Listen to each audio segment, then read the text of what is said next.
Semoga Pak Bambang juga sehat. sama masih di bulan Ramadan itu ya, puasa. Puasa Pak, insya Allah. Bagaimana kegiatan Ibu selama sebulan terakhir setelah pendampingan sebelumnya?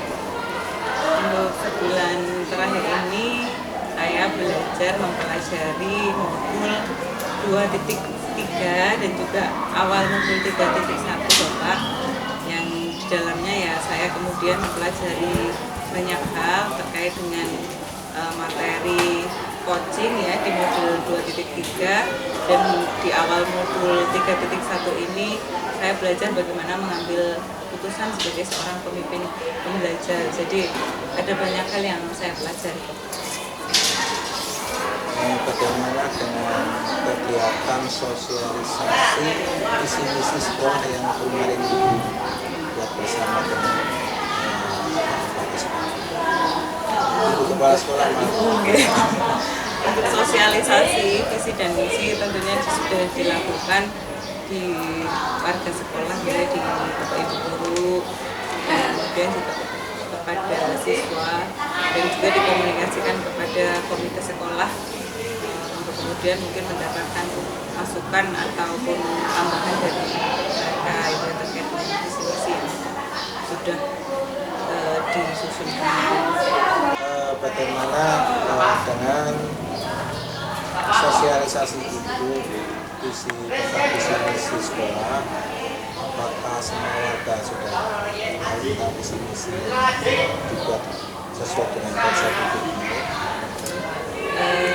Kalau secara kita sudah melakukan acara untuk semua guru, kita sudah melakukan Bapak sosialisasikan itu. Tapi untuk kemudian untuk semua guru bisa memahami dan apa, yaitu memang butuh ditanyakan kembali gitu. Tapi kalau secara umum sudah tersosialisasikan. Berarti sudah melibatkan semua ya? Dari komite, dari siswa juga. Untuk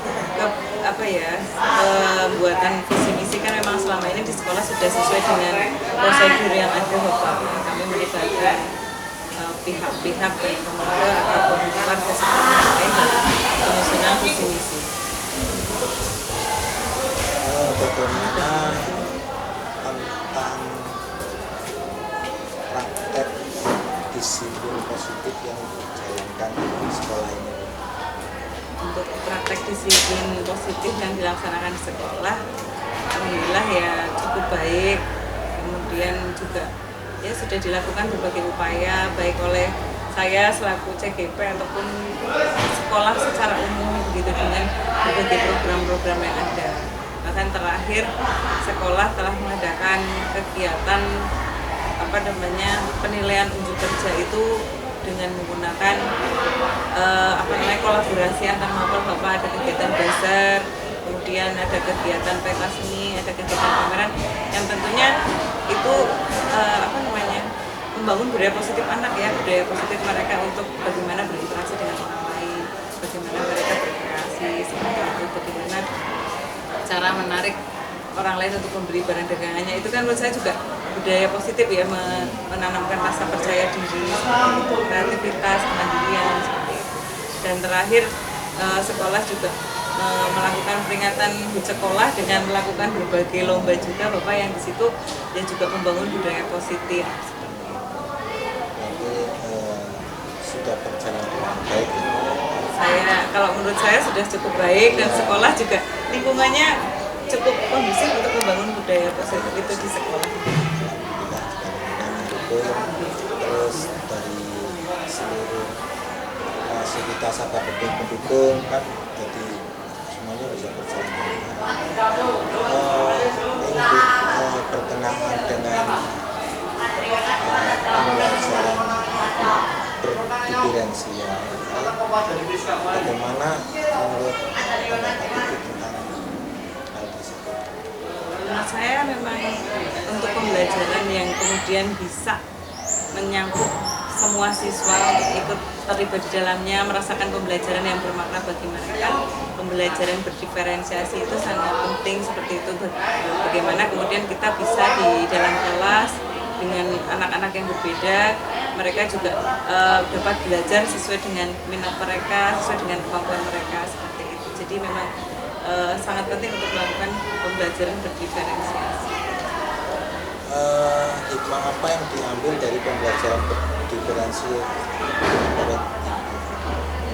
Ya, tentunya kita yang pertama kita memang di situ seorang guru diharapkan bisa memetakan siswanya dulu, baik dari kemampuan belajarnya, potensinya, daya belajarnya dan sebagainya, yang tentunya itu seorang guru memang harus mempunyai kemampuan lebih untuk memahami peserta didiknya, karakteristiknya seperti itu. Kemudian juga di sini guru diharapkan kemudian belajar lagi dari yang setelah diketahui dari pemetaan terhadap siswanya, kemudian guru berusaha mencari cara untuk bagaimana caranya dengan siswa yang berbeda-beda tersebut, kemudian guru berusaha mendiferensiasikan pembelajarannya gitu ya, baik dari prosesnya ataupun dari produknya seperti itu, untuk kemudian atau kontennya, sehingga pembelajaran di kelas itu bisa berjalan dengan baik dan semua siswa yang berbeda-beda tadi bisa tercakup semua.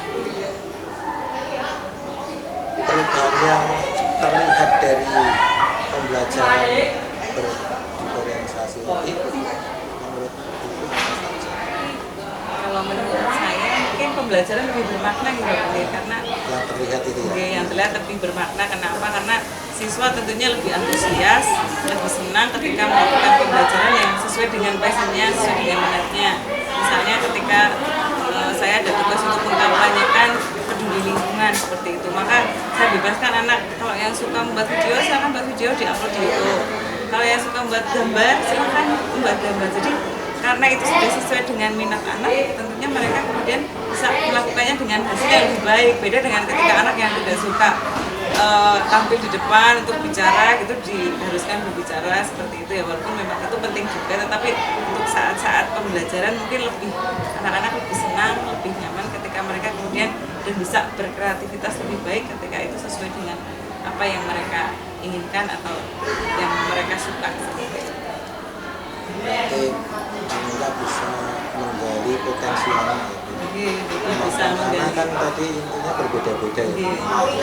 Cara kita memaksimalkan mereka ya, untuk memperoleh potensi dari anak tersebut. Terima kasih Bu sudah memberikan masukan terutama untuk kemajuan SMP ini ya Bu.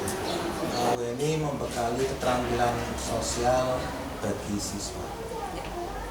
Selama ini yang saya lakukan untuk membekali keterampilan sosial pada diri siswa bisa saya lakukan melalui ketika pembelajaran di kelas, di situ kan ada diskusi kelompok, kemudian mungkin pembahasan masalah sosial di mata pelajaran itu saya berikan di tugas diskusi, sehingga anak-anak bisa kemudian ikut